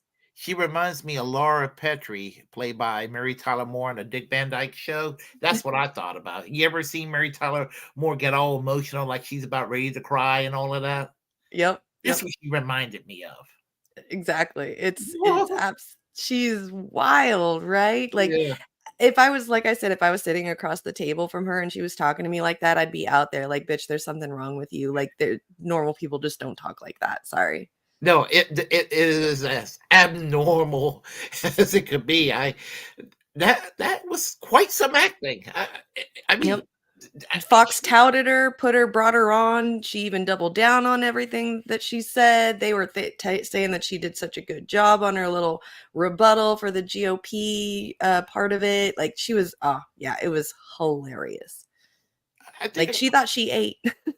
A couple of years ago, I think it was Obama when he was president, and there was a Republican response, but then it wasn't shown nationwide, but Kshama Sawant decided to give a socialist response. And, when she did it, she had substance. There was no substance. It was all fluff and exaggeration and just theatrics with, what's her name again? Who, the lady right here? Yeah. That would Katie Britt. She's a Republican from Alabama. Wow. I'm Senator. Yep, she's a senator from Alabama. Senator. Oh my God. Yeah. They're not electing their best, are they? They really, I guess, really not. That sucks too, because I know some really nice people that live in Alabama too, and I'm contemplating like, did my friend vote for that? Because holy crap. Oh, there are worse people than that. Like Right. this person from my state, which is probably my final story to share with everybody. Mark Robinson of Florida, North Carolina, makes Ron DeSantis look liberal by comparison. Okay. Yeah. I have no idea who that is. Oh yeah. It's the video called "The Hitler Quoting Christo-Fascists" from the Humanist Report. Yeah. Oh yeah. I have that up. Let me bring that up. This is my state. Oh, this is your state. Okay. Uh-oh, here we go. Then Trump came along. And then I thought to myself, all right, this has got to be the floor, right? You can't possibly get more fringe than this, right? Well, of course you can, because Trump won. And he not only normalized extremism within the Republican Party and across the country, he laid the foundation so people even more fringe than him can become politically viable. See Exhibit A. Can you tell me why so many people that support Donald Trump love conspiracy theories, including yourself? He seems to attract lots of conspiracy theorists. Well, let me tell you, you're a conspiracy theorist, and the left and the media spreads more conspiracy theories. We like the truth. We like supporting our Constitution, our freedoms, and America first. So, what about Jewish space lasers? Tell us about Jewish space. No, why don't you go talk about Jewish space lasers? And really, why don't you fuck off? How about that? Thanks. Thank you very much. So in retrospect, Sarah Palin doesn't seem... They just said, fuck off. I'm not surprised with Marjorie Taylor Greene. This person is worse than Marjorie Taylor Greene that he's about to talk about. Oh my God. As extreme compared to the Jewish space laser lady. The question is, how long until we look back at this moment and ask ourselves, hey, remember when we all thought that Marjorie Taylor Greene was the worst the Republican Party could get? Well, that moment is now, my friends, because the next iteration of the Republican lunatic is here to push the Overton window even further to the right. And this individual is so unhinged that he actually does make Marjorie Taylor Greene look somewhat reasonable by comparison. I'm, of course, talking about Mark Robinson, North Carolina's lieutenant governor who just won his state's GOP nomination for governor. And of course, he is a proud Christian nationalist who wants Christian patriots to own and rule this nation. But don't take it from me. The Christian patriots of this nation will own this nation and rule this nation. Counterpoint. We're not a Christian nation. Our constitution is secular. Therefore, to actually turn America into a Christian nation, you would have to do regime change, literally. But it seems like a lot of Republicans are actually willing to do that. But what if those of us who are already here just don't want to live in a Christian nation? What if we're atheists? What if we don't believe in your religion? Well, he has a message for you. As for this not being a Christian nation, yes, it is. If you don't like it, I'll buy your plane, train, or automobile ticket right up out of here. That's nice. Now, he described himself as more of a preacher than a politician and believes that he has divine authority to crush his political opponents by all means necessary. And he's publicly stated that he's willing to lay down his own life to defeat the enemy. And tell our enemies on the other side of the aisle that would drag this nation down into a socialist hellhole that you will only do it as you run past me, laying on the ground, choking on my own blood. Now, that rhetoric might seem a bit Hitlerian, sure, but that doesn't necessarily indicate his willingness to crush the enemy violently per se. That's a fair point to make. But here he is explicitly endorsing an armed rebellion against the United States government. We're facing a federal government that, let's face it, is tyrannical. Oh, yeah. It is tyrannical. Guys, this is the type of government the Second Amendment was made for. Yeah, and I'm sure that you'll also be entirely unsurprised to learn that he is a supporter of the January 6th insurrection and calls the people who were arrested political prisoners. So this is somebody who talks openly about domination and the use of violence, and this all sounds pretty Hitlerian, but it's not like he's explicitly quoted or invoked Hitler, right? Well, in a 2014 Facebook post, Mark Robinson shared this quote from Hitler about racial pride, which reads, "Pride in one's own race, and that does not imply contempt for other races, is also a normal and healthy sentiment. I have never regarded the Chinese or the Japanese as being inferior to ourselves. They have the right to be proud of their past, just as we have the right to be proud of the civilization to which we belong." Spoiler alert, it turns out that Hitler actually did believe that whites were the master race. But what if it's the case that he liked that quote and didn't know he was quoting Hitler? Well, he knows it's Hitler because he's defended his use of the quote and hasn't taken it down. But you see, it's not like he's quoting Hitler because he likes Hitler. He's quoting Hitler to educate his followers, that's the excuse, about the dangers of pride, more generally speaking. And as he put it just a few months later, he'll accept gay pride when you accept white pride. Okay, that's quite the bargain. You know, I'd like some gay pride, sir. Well, that'll cost you one white pride. Deal. And you're probably thinking that, you know, obviously gay pride and white pride are two entirely different things. So his point doesn't make sense. One stems from the desire for equality and the other hinges on one's false belief that they're superior to everyone and the goal to dominate other races that they believe are inferior. But he doesn't see it that way. In fact, he probably actually thinks that LGBTQ plus people are as dangerous as you and I think Nazis are. And I say this because he also has a history of downplaying the Holocaust and, of course, of anti-Semitism as well, in addition to the Hitler quote. Talking Points memo explains, in 2021, Robinson sparked outrage from Jewish groups when he published a post filled with Yiddish slurs and references to Israeli currency, wherein he declared the Black Panther superhero movie was based on a character that was created by an agnostic Jew and put to film by satanic Marxists in an effort to pull the shekels out of your slur pockets. Those comments that your attention are not Robinson's only controversial take on Jewish issues. Over the years, Robinson repeatedly questioned why criticism of Nazis was such a prominent part of political discourse. He argued that Nazism was defeated in World War II, while the continued spread of communism was a more pressing problem. In one of these posts, which has not been reported before, Robinson seemed to veer into Holocaust denial. Quote, "There is a reason the liberal media fills the airwaves with programs about the Nazi and the 6 million Jews they murdered." He put 6 million Jews in quotes, by the way, wrote Robinson. There is also a reason those same liberals do not fill the airwaves with programs about the communist and 100 plus million people they murdered throughout the 20th century. Now, this is why some people have, I think, reasonably speculated that Mark Robinson is likely a neo-Nazi, even if he doesn't self-identify as such, or at a minimum, he's a white supremacist. Now, that seems weird because we're talking about a black man, but I mean, you can still espouse white supremacist and anti-black talking points regardless of who you are. And in a 2017 Facebook post, he said he doesn't actually consider himself to be part of the African-American community. And he also made very racist comments about black people in response to a news article that he shared. And he also shared images of the Confederate flag.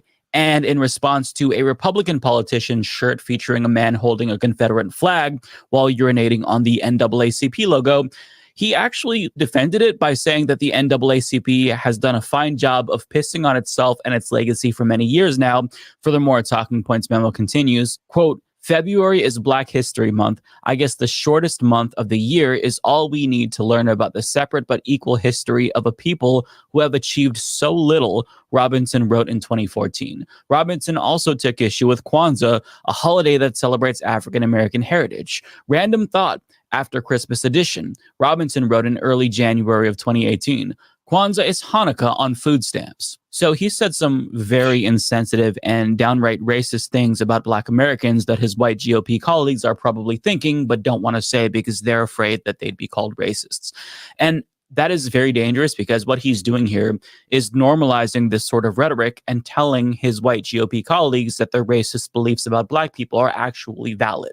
But he doesn't just pick on Black Americans, to be fair, because he also called women who got abortions murderers. And of course, he also hates LGBTQ plus people a lot.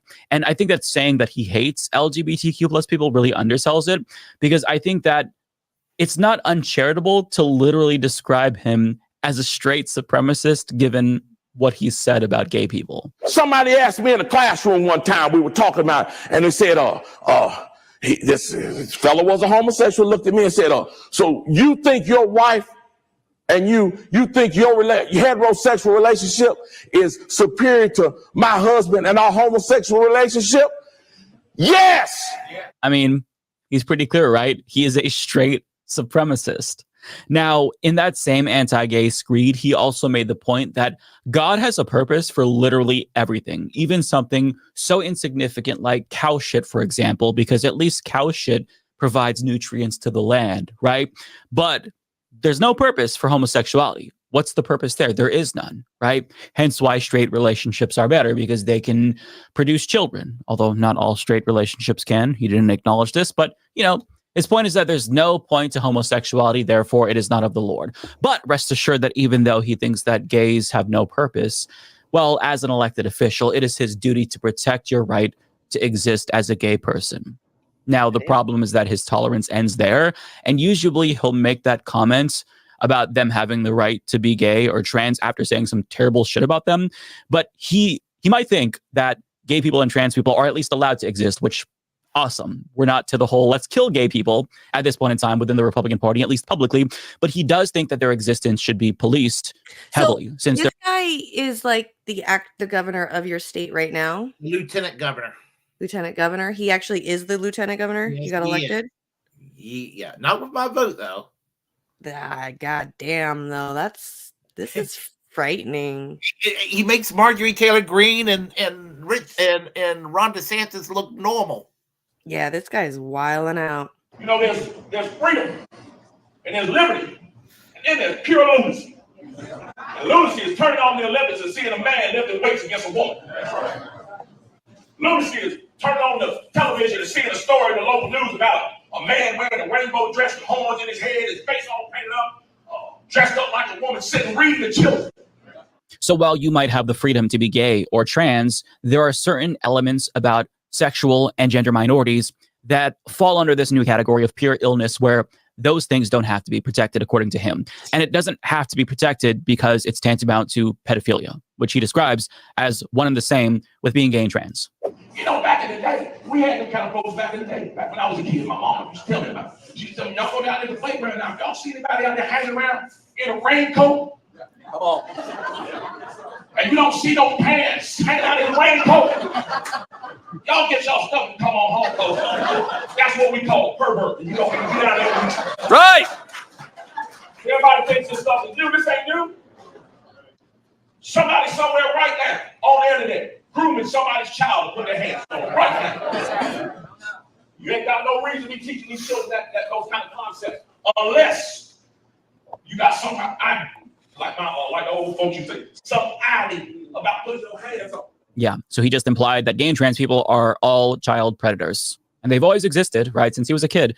His mom was warning them about perverts, but now we just give those same perverts civil rights. It's just all one and the same. But gay and trans people aren't just child predators, according to him. At least when it comes to trans people, he also thinks that they are demonic, literally. The transgender movement in this country, if there's a movement in this country that is demonic and that is full of the spirit of Antichrist, it is the transgender movement. And this same people going to tell me, you need to believe in global warming. And then they tell me, follow the science. So LGBTQ plus people are predators, trans people are demonic. Anything else? There's no reason anybody anywhere in America should be telling any time about transgenderism, homosexuality, any of that filth. And yes, I called it filth. And if you don't like it that I called it filth, come see me and I'll explain it to you. Of course. Why wouldn't he also think that queer people are filth as well? And by the way, it's not the first time that he's referred to the LGBTQ plus community as filth. He's done it on numerous occasions. And it's clear that he hates queer people so much that he is this close to just publicly saying the F slur at this point. Wait, it's not possible. No, he wouldn't, right? Come on. No way. In a 2017 Facebook post, he actually dropped the F slur. He did the thing. He actually did it. Now, he did use the @ symbol to denote the letter A, but I think we all know what he's doing here. He took it all the way. Home run. Touchdown, baby. And I'm laughing because it's so funny how there are people who have just no filter, right? Everything they say is total verbal diarrhea, just stream of consciousness. And usually those people don't enter politics because it's kind of a bad thing to say like every single thought that comes to mind. But he's just like, he's taking it all the way. He's using the F slur on social media. It's so wild to me. And Republicans are like, we want that guy. We want him to be the governor. Now, you might have heard the name Mark Robinson even before he won his election recently, because this is the guy who went viral recently, who said that trans people should be banned from using the restrooms of their choice.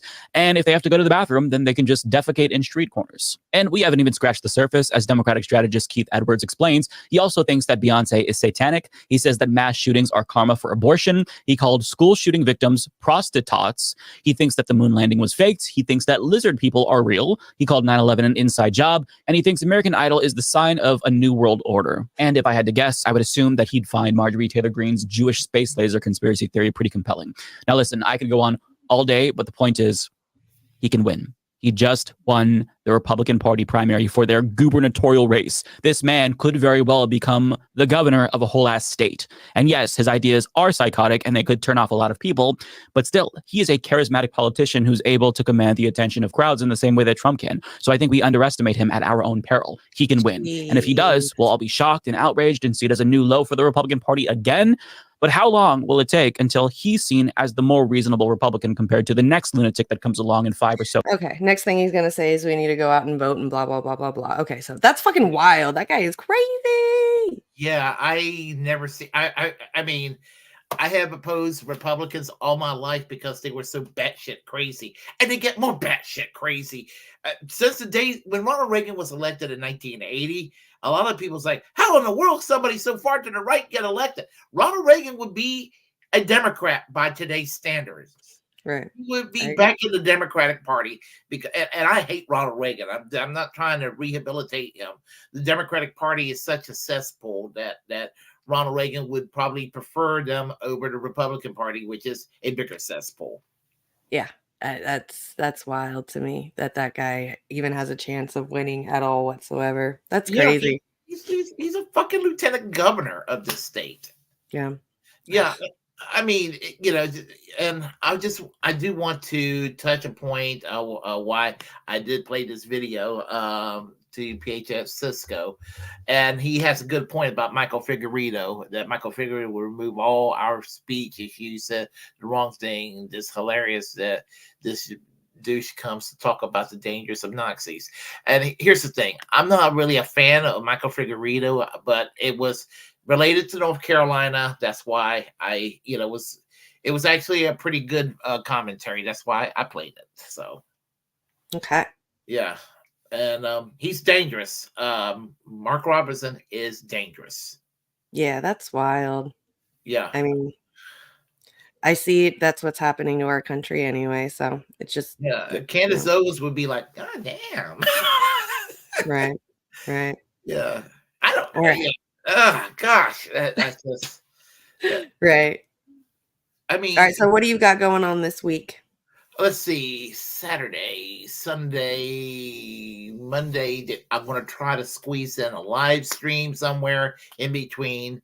It's just a matter of getting the energy to do it, because I love doing it, but I have to have the energy to do it.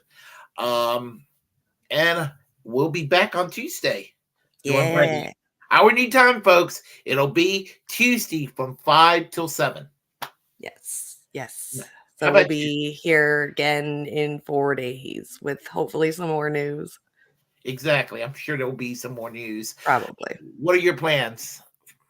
I got the show with Warren tomorrow night, the Secret Show at midnight. So keep an eye out for that. I'll probably be streaming some more gaming on my channel. And then our show on Tuesday. That's all I got.